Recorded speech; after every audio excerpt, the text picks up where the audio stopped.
జిల్లాలో ముగ్గురు మంత్రులున్నా సాగునీరు ఇవ్వలేకపోతున్నారని బీఆర్ఎస్ ఎమ్మెల్యే హరీష్ రావు విమర్శించారు. రుణమాఫీ నుంచి అన్ని విధాలుగా రైతులకు అన్యాయం జరుగుతుందని ఆరోపించారు. 22 రోజులు గడుస్తున్నా కాల్వకు పడిన గన్ని పూడ్చలేకపోతున్నారని ఎద్దేవా చేశారు హరీష్ రావు. పాపం ఖమ్మం జిల్లా రైతులు ఏం పాపం చేసిండ్రు? 9కి 9 కాంగ్రెస్ పార్టీని గెలిపించుడే పాపమా? జిల్లాలో ముగ్గురు మంత్రులు ఉండడమే శాపమా? ఏంది ఖమ్మం ప్రజలు చేసిన తప్పేంది అని నేను అడుగుతా ఉన్నా. ఎందుకు ఆ రైతుల్ని ఖమ్మం ప్రజల్ని ఇట్లా శిక్షిస్తూ ఉంది కాంగ్రెస్ పార్టీ అని అడుగుతా ఉన్నా. ఏమైంది ఖమ్మానికి? ఎందుకు ఇట్లా ఖమ్మం పట్ల మీరు ఇట్లా వివక్ష చూపుతా ఉన్నారు? మీకు రాజకీయ జీవితాన్ని ఇచ్చిన ఖమ్మం ప్రజలకు మీరిచ్చే బహుమానం ఇదేనా అని అడుగుతా ఉన్నా. మీకు 9కి 9 సీట్లు ఇచ్చి మీ ప్రభుత్వం ఏర్పడడానికి కారణమైన ఖమ్మం జిల్లా రైతులకు, ఖమ్మం జిల్లా ప్రజలకు ఈ కాంగ్రెస్ ప్రభుత్వం ఇచ్చే బహుమానం పంటలు ఎండబెట్టడమేనా? రైతుల్ని శిక్షించడమేనా? వరదలో కొట్టుకుపోయిన ఇళ్లకు ఈ రోజు కూడా పూర్తిగా పరిహారం ఇవ్వలేదు. కొంతమంది కిరాయికున్నోళ్ళకు వస్తలేవు. ఇంకా కొంతమంది ఆ రోజు ఎన్యూమరేషన్కి వచ్చినప్పుడు పక్క బంధువుల ఇంటికి పోతే వాళ్లకు రానటువంటి పరిస్థితి ఉంది. మీరు ఇచ్చే 10,000 ఏ మూలకు చాలదు. అది కూడా ఇవ్వకుండా ఇవాళ ఖమ్మంలో ధర్నాలు అవుతా ఉన్నాయి. ఆ ఇచ్చే 10,000 కోసం కూడా రోడ్ల మీదకి వచ్చి ఆర్తనాదాలు పెడుతున్నారు, ధర్నాలు చేస్తున్నారు, అడుగుతున్నారు, దరఖాస్తులు పెడితే కూడా ఈ రోజు కూడా పూర్తిగా వారికి సహాయం అందని పరిస్థితి. సో ఇప్పటికైనా మేము ప్రభుత్వాన్ని డిమాండ్ చేస్తున్నాం. కూర్చోండి, ఒక మంత్రి గారు పోయి ఆడ కూర్చోండి, ఫ్లడ్ లైట్లు పెట్టి రాత్రింబవళ్ళు పని చేయించండి, యుద్ధ ప్రాతిపదికన చేయించి ఏమన్నా మిగిలిన పొలాలన్నా కాపాడు. ఇప్పుడు ఆల్మోస్ట్ 60,000 అయితే ప్రకృతి వైపరీత్యంతో పోయింది. మీ పుణ్యమాని ఇప్పుడు దాదాపు 1,00,000 ఎకరాలు ఎండైపోయినట్టుంది. ఇంకో 1,00,000 ఎకరాలన్నా కాపాడాలంటే రాత్రింబవళ్ళు ఫ్లడ్ లైట్లు పెట్టి పనిచేసి ఆ కాలువ పనులు పునరుద్ధరించి ఆ రైతుల పొలాలు కాపాడండి అని చెప్పి ప్రభుత్వాన్ని మేము కోరుతా ఉన్నాం.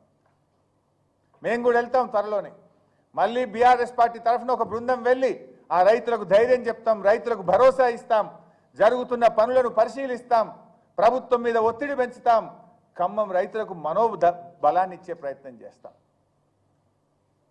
ఎందుకంటే ఇది కేవలం ప్రభుత్వ నిర్లక్ష్యం. ప్రకృతి వైపరీత్యం నీ చేతిలో లేదు, కానీ ఒక కాలువ గండి బూడ్చడానికి 22 రోజులు పడుతుందా అని నేను అడుగుతా ఉన్నా. ఈ రకంగా ఇది చాలా చాలా బాధకరం. ఎంతో బాధతో మాట్లాడుతున్నాం మేము. ఎందుకంటే ఈసారి రాష్ట్రంలో మంచి వర్షాలు పడ్డాయి. రాష్ట్రం అంతా ఇవాళ పచ్చగున్నది, ఎటు చూసినా బ్రహ్మాండమైన పొలాలు ఉన్నాయి. కానీ ఖమ్మం జిల్లా రైతులు మాత్రం కన్నీళ్లు పెట్టుకుంటున్నారు. ట్రాక్టర్లు పెట్టి ఇక రేపు వస్తాయో మాపు వస్తాయో అని ట్రాక్టర్లు పెట్టి కిరాయికి పెట్టి 5,000కు ఒక ట్యాంకర్ తెచ్చి ఆ పొలాలను, ఆ మిర్చి తోటలను తడుపుకుంటున్నారు. ఇక వస్తే కాపాడుకుందామని డీజిల్ పంపులు పెట్టి పక్కన కాలువల నుంచి కిలోమీటర్ 2 కిలోమీటర్ దూరం నుంచి రోజుకు 300-400 డీజిల్ పోసి వాళ్ళు నీళ్లతో తడుపుకుంటున్నారు. ఇక కాలువ వస్తుందేమో అని అనుకుంటున్నారు. అట్లా కొన్ని వేల రూపాయలు ఖర్చు పెడుతున్నారు. డీజిల్ మీద 10,000 రూపాయలు, ట్రాక్టర్ల కిరాయిల మీద ఒక్కొక్క రైతు 10,000 రూపాయలు, జనరేటర్ల మీద 10,000 రూపాయలు ఖర్చు పెడుతున్నారు. అంటే వాళ్ళ ఆశలు చూసి చూసి అడియాశలు అవుతున్నాయి. జనరల్గా ఏదైనా కాలువ గండి పెడితే 3 రోజులు 4 రోజులు చేస్తాం. 22 రోజులా? పాపం ఇక వస్తాయి అని చెప్పి వీళ్ళ మాటలు నమ్మి జనరేటర్లు, డీజిల్ పంపులు, ట్యాంకర్లు పెట్టి పోసుకుంటే కూడా పాపం కాపాడుకోలేని పరిస్థితి వచ్చింది. ఆ రైతుల్ని ఆదుకోండి. కొంతమంది అయితే అది ఆ పొలాలు పనికిరావు, ఇప్పుడు రాదు, ఆ చేయి దాటింది. వాళ్ళకి ఎన్యూమరేషన్ వెంటనే ప్రారంభించాలని చెప్పి ప్రభుత్వాన్ని డిమాండ్ చేస్తున్నాం. దాడులకు భయపడతామే మేము బీఆర్ఎస్ పార్టీ? మాది ఉద్యమ పార్టీ. కాంగ్రెస్ నీతి ఏందో ప్రజలు గమనిస్తలేరా? ఖమ్మంలో ఆ రోజు వరద బాధితులకు సాయం చేయడానికి మేము పోతే మా మీదనే దాడి చేసి మా మీదనే కేసు పెట్టారు. ఇప్పటి వరకు ఆ దాడి చేసిన మీద ఇంకా ఎఫ్ఐఆర్ కూడా కాలే.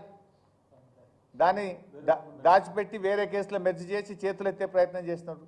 But God is great. చూస్తలేము ఆంధ్రప్రదేశ్లో ఏమవుతుంది. కొంతమంది పోలీస్ అధికారులు అనుకుంటున్నాము వీళ్ళు పర్మనెంట్ అని. ఇవాళ ఏమైంది? అడిషనల్ డీజీలు, ఐజీలు ఆంధ్రప్రదేశ్లో సస్పెండ్ అయిపోయి ఏమవుతుందో చూస్తున్నాం కదా, అరెస్ట్లు అయిపోయి. పోలీసులు కూడా చట్టానికి లోబడి పనిచేస్తే మంచిది. చట్టాన్ని అతిక్రమిస్తే ఇవాళ వాళ్ళ అధికారంలో ఉందని ఇష్టం వచ్చినట్టు చేస్తే రేపు ఆంధ్రప్రదేశ్ తరహా పరిణామాలు ఎదుర్కొంటారు.